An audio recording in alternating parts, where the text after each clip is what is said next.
Welcome to the Life is Relationships podcast, where we share biblical truths about marriage, parenting, and discipleship. The desire of CTCI is to see individuals and families restored in their relationship to the Father, and for them to be empowered to have thriving, godly relationships that impact the communities around them. Welcome to today's episode, and today we have a very special couple with us who served for many years here at CTCI, as well as multiple other areas of life. So today we want to welcome Tim and Esther Roots here on the podcast. How are you guys doing today? We're doing good. Yeah, we're doing good. Hi. We're having a great day. Good. You guys have history here at the Inn, having been on staff. But for anybody that is listening that has not been here or met you in person, can you guys just share a little bit about yourselves and about your history here and just your life in ministry in general? Well, Esther and I both come from Christian families. She grew up the majority of her growing up years in New York City. I grew up in Texas, moving around some. We both moved around some. She's from Dominican descent. And from a young age, I think both of us knew that our lives were headed toward ministry, toward full-time ministry, and we were both set that direction. And so as we, from on separate ends of the United States, began to follow the Lord, eventually it came to a place where we were both at a ministry in Texas. And that's where we met. And of course, in the beginning, I did not like Esther very much. She was Slightly aggressive in my teasing and playing. slightly aggressive and a little bit violent. I didn't realize how much I would come to like that. No. And I was shy, introverted. Very introverted. My thing was working with animals. I worked with horses and stuff, and that was my life. Well, the Lord had other plans, and with time, Esther and I got engaged, and we got married, and we continued in Youth with a Mission. Then we went to the Dominican Republic. And spent a little time in Jamaica as well, and in Texas. And we worked around different ministries. We spent a little bit of time volunteering with Mercy Ships. We did some odds and ends of stuff with other ministries, but mostly we were in Youth with a Mission. And we just really felt like the Lord was calling us to go to places that no one else wanted to go. And that's where the Lord took us in the Dominican Republic. He took us up into the mountains to a place with no running water, no electricity. And here was a young couple with a newborn baby. We have 6 children. Our oldest had just turned 8 months old when we moved there into that community. And so our first 5 children were born in the Dominican Republic. Only our youngest was born here in Silva, North Carolina. And so we moved up into a very rural area in the center of the Dominican Republic, and we started planting a church up there. And it started out just living in the community, and then we started a church plant, and then we had another church plant, and we just began to do whatever it was apparent that the Lord was doing in this area. We just joined with him in that work. And so that led us to 12 years in the Dominican Republic. And like he mentioned, not only was there no electricity or running water in the community, there was also no Christians to speak of. We had 3 people who had all walked with the Lord for less than 6 months when we moved into the community. So there was a lot to do, for the majority of the community. We were their introduction to a Bible-believing Christian family. And so there were a lot of challenges there because we did things differently. And I think because as people started coming to the Lord and there was discipleship going on, Tim had discipleship with some guys that would come to the house, and we went out and did other church plants. I had some women that I met with in their homes and different things, and we did things with children as well. But as the work grew, it still remained mostly us. There were times when we had different people come in and help for short, brief periods of time, which were Refreshing. a very, yeah, I was going to say relief even for us. But I think that's when our, what ended up drawing us or bringing us to the inn started to occur. There seemed like there was so much to do, and there was only the two of us to do it. to do it. And then we had, our kids coming along the way too. So we had that, who also needed us and needed our attention and guidance and all of that. So And I think it was just a slow grind that you get into your rhythm of doing things, and then the demands of life come around. And it's not just ministry people, it can happen with anyone, but especially in ministry, you feel like that you have to give to other people, and that your life's goal is to see those other people change. So you make sacrifices at home in order to meet those needs in other people's lives. And home is not where the sacrifices need to be made. And so with time, I was gradually doing that. I was spending more and more time with other people and not connecting with my family how I needed to. Although if you asked the people around us, we had a family. On Father's Day, they were always asking us to speak. Well, and honestly, that was the area that we did. If we were focusing on something at home, it was our kids. We didn't want them to miss out or pay the price because of the ministry going on around us. So we would involve them in it as much as possible, and they came along. And so it wasn't like they were left at home while we went out and did things. They were always with us. Probably the neglect came in with each other, and then really with ourselves. Like, I know for me, with my relationship, even with the Lord, it was just like everything seemed taxing. And there wasn't the joy in discovering what the Lord had for me that day. Yeah. It was more work for that day. And I think that made a difference as well. And we started seeing that and knew we had to take some time. Yeah, and the funny thing is, a lot of people would ask us for our opinion on how to deal with their children in this situation or that situation or whatever, and we were able to help a lot of people. Yeah, the Lord still used us in spite of ourselves, which is to His glory. Yeah, the Lord's good. The Lord is definitely good. He didn't make the people around us suffer because we weren't, we weren't where we should have been with Him. But Yeah, and the Lord used a donkey once in the Bible. He's done it, with me several times. Used me in that same way. But as time went on, we came to a place in our time in the Dominican Republic where I got to looking at our family, and I said, if we don't make a change now, this whole thing is going to be gone. We're going to lose everything. yeah, And I was not willing to sacrifice, to put my family on the altar in order to win Dominicans. I don't think the Lord asks you to do. He asks you to lay stuff down, but He doesn't want you to cast your children and your wife aside so that we're a team here. We're a family. We work together. We're in this together. Well, and coming to the realization too that the Lord in His graciousness brought me to and showed us, I think, is, He had one perfect sacrifice, and it was Jesus. It was not me. It was not my children. It was not my husband. It wasn't my marriage or my to bring people to salvation.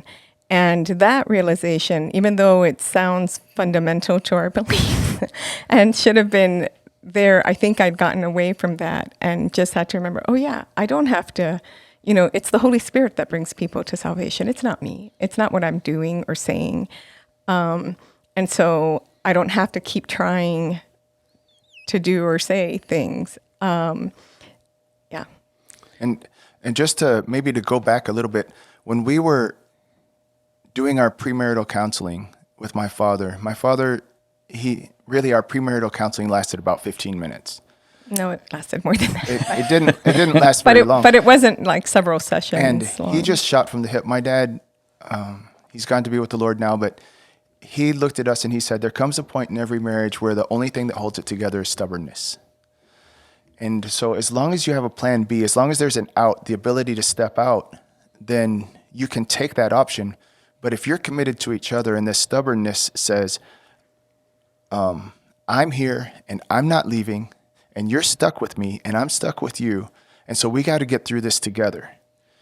We have to work it out. It puts us on the same team. It forces us to have to look at each other in the eyes. You know, before we got married, I told Esther, if you get mad at me and you don't want to sleep in the same bed as me, I'm not going to the couch.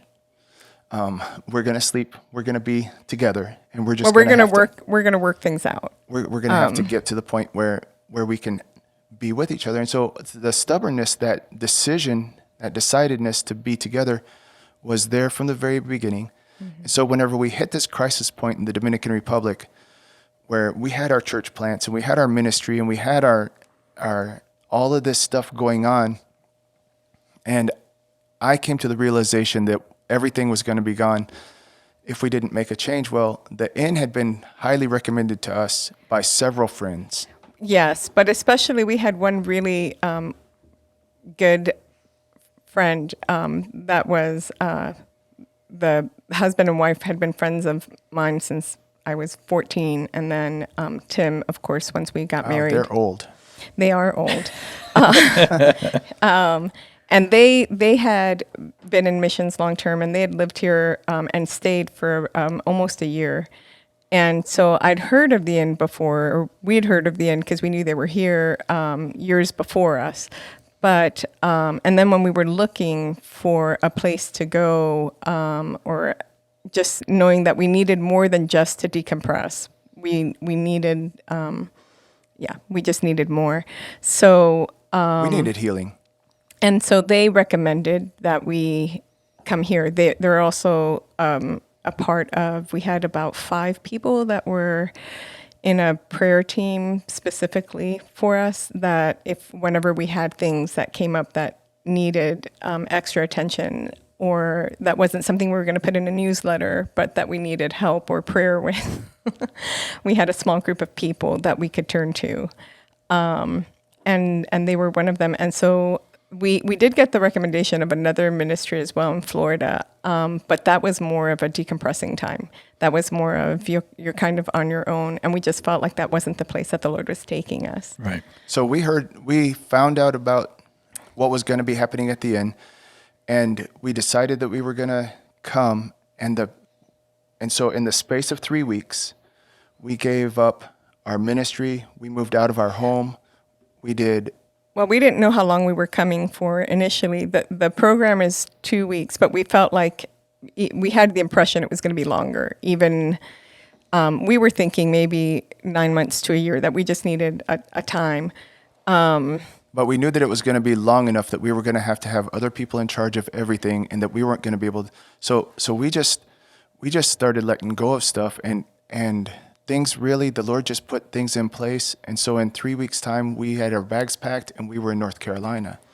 Yeah. And when on our way here, Tim, maybe stereotypical man, I don't know, was a little nervous about, because of the difference in this ministry where they would be inputting in your life. And he's like, if they ask me about my childhood, if they try to bring this back to my mom. If they lay me down on the couch, that will be the last minute that I'm there. I'm not going to lay down on the couch. I'm not going to relive my birth or something. I'm not going to do any of that stuff. So this is too, like on our way here, that he's saying all that. So we arrived. I told her, when we get there, don't unpack our bags. We need to see this if we're going to place first stay. and figure out if we're going to stay. But I already knew that this is where the Lord was bringing us. So we arrived at about 1:45 in the morning. And in pure rebellion, And by 7:30 a.m., I had all but one of our bags unpacked. So, and it was our school books. So that was the only thing I didn't unpack. But Wow. everything was put away in drawers, and we moved with the 5 kids. So we got in there, and in reality, it was exactly what we needed, because I'm from Texas, and I'm a man, and I don't want somebody to look at me and to pat me on the head and tell me how good I am. I want somebody to shoot straight. Yeah. If I was so good, I wouldn't be at the inn, and the whole Dominican Republic would be saved. And. But that wasn't the case. I needed help. So we needed help. And so Larry, in that first day, he was, we were telling what was about us and all this stuff, and he looked at me and he said, "You might have the best family in the Dominican Republic, but if your family is not up to the Lord's standards, that's not good enough." And so he just began to lay out to us and to show me especially, here's the Lord's standard in this, and here's the Lord's standard in that. And there were a lot of things that we were doing well, but in our relationship with each other, there was a lot of stuff that we just needed to work on. Yeah. And so the Lord just met us here and began to heal. And since then, we stayed here for how long, Esther? We were here for 8.5 years. And during that time of healing, probably in the first year and a half, I had the immense blessing of being able to just wander into Sally Fesperman whenever I needed to talk. And I am so grateful to the Lord for that time. Just to, not only to hear her wisdom, but to hear her say, well, I'm still learning too. And I'm like, what? Yeah. It's not just going to be done. And she's like, no, it's not. It's not. But she was just such a wonderful example, a tangible example of drawing myself closer to the Lord and then to others as well, because healing has taken place. And yeah. One of the hard things for me was that my identity was, I'm a missionary to Spanish-speaking people in the Dominican Republic. This is what I do. I plant churches. I do community development. I do all of this. And the Lord had to bring me back to this place of realizing that really what I'm in the business of doing is seeing lives changed for the kingdom of God, seeing the kingdom of God expanded. And wherever he wants to put me, however he wants to do that, that's exactly where I need to be. That's exactly what, and so it's not location oriented. I didn't want to be in the United States. I wanted to be the foreign missionary doing whatever, but the Lord had other plans, and he brought us here, and he used us to minister, to help people, to just to be a blessing in a lot of ways. And then he grew us up in a lot of ways while we were here, and then he moved us out of this ministry. Yeah, we left this ministry and went to, and this is how I knew it was the Lord, because when we were getting close to stepping out, we ended up staying in Franklin, North Carolina. We worked with a ministry called Heart for Families, which has a very similar heart, but it's more directed to our community itself. So that was a wonderful time too, and we grew there and got some education that we needed, and we did some different stuff. But really, as our kids grew up, and we began to hit some of the difficult things that happen in the lives of parents of teenagers and early 20s, we really went through some hard times. But it's that process of maturing that the Lord puts you through, from just growing up, then you get married and you have to mature, and then you have kids and you have to mature, and then you do all this and you have to mature. Now we're at the stage where we have 4 kids still at home, 1 grandbaby on the way. We have my mom living with us, and we have Esther's mother and father living with us. And we've gone from just ministering to other people to ministering primarily to family now. But this is where the Lord has us, and this is good. This is exactly where we need to be. We need to be just embracing the fullness of what he has for us now. The exciting thing for us is we don't know where this is going. We just see what he has in the near future, and we're going to honor the Lord and honor our parents in what that is. But Lord, in reality, we just say, where is this going? And wherever it goes, Lord, we're willing to follow you, and we know that what you have for us is good. Gosh, all of this has been so good. And I know that for anybody that's out there that's listening, that maybe working in ministry, it can be an incredibly hard thing to recognize and be humble enough to know that I'm not in a good enough of a healthy spot for me to continue to do this well, and to recognize I'm not willing to sacrifice my family for this. And that the Lord isn't asking you to. Yes. And what are a couple of the things like that in your time here and in the ministry that you went to afterwards? What are a couple of the things that the two of you started to implement to keep your marriage a priority, keep that relationship healthy and whole, so you could continue to minister on a regular basis? I think the first one would probably be being in agreement with things, especially if we're changing directions. It's not good enough if only one of us hears.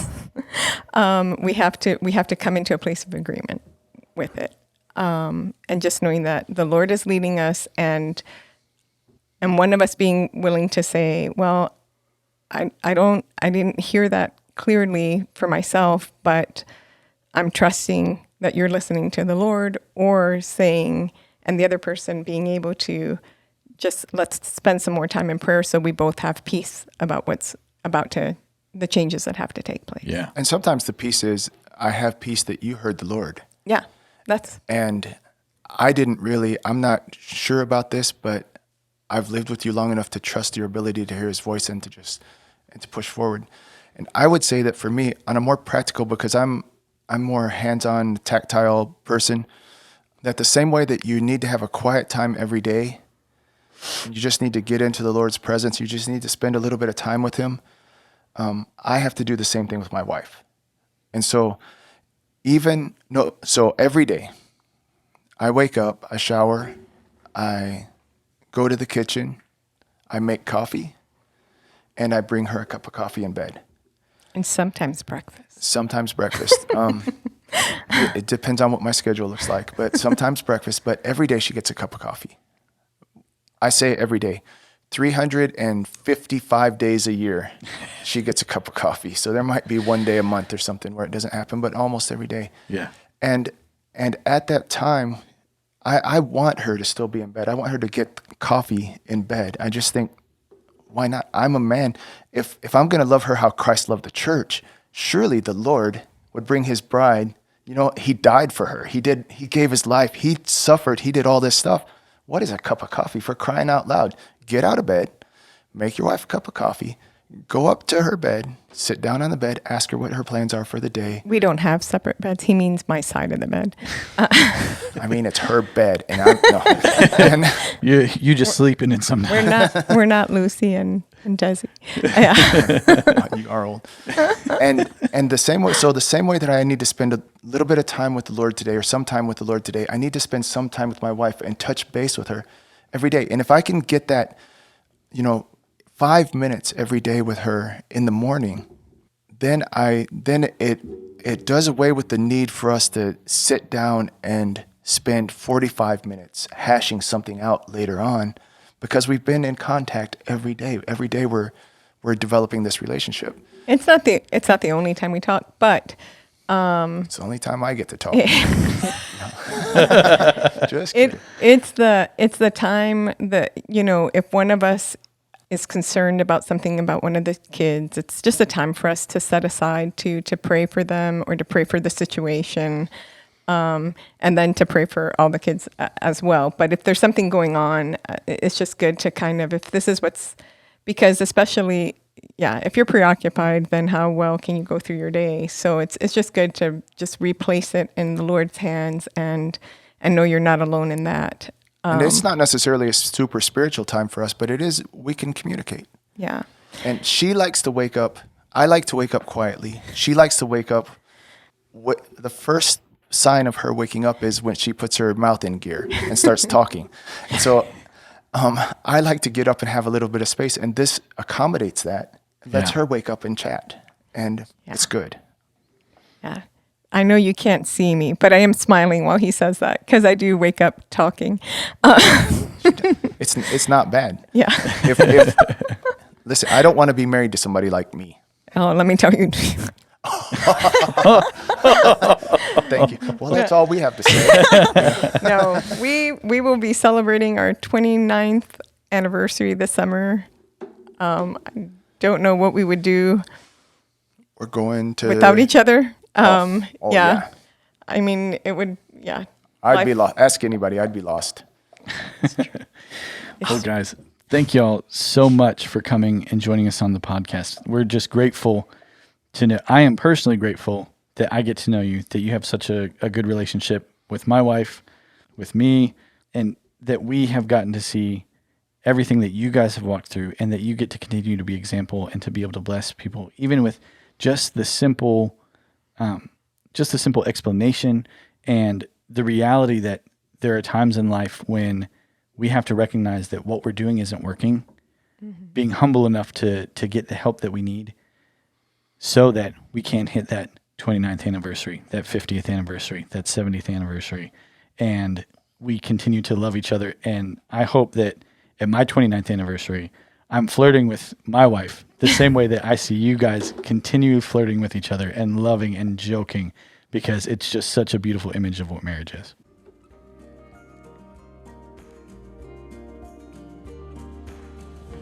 Thanks so much for listening to today's episode. Be sure to subscribe so you don't miss the next one, and we would love if you left us a review.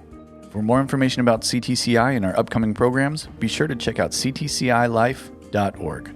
This podcast is a production of Christian Training Center International, and it is produced by AJ Selby and Seth Stradling.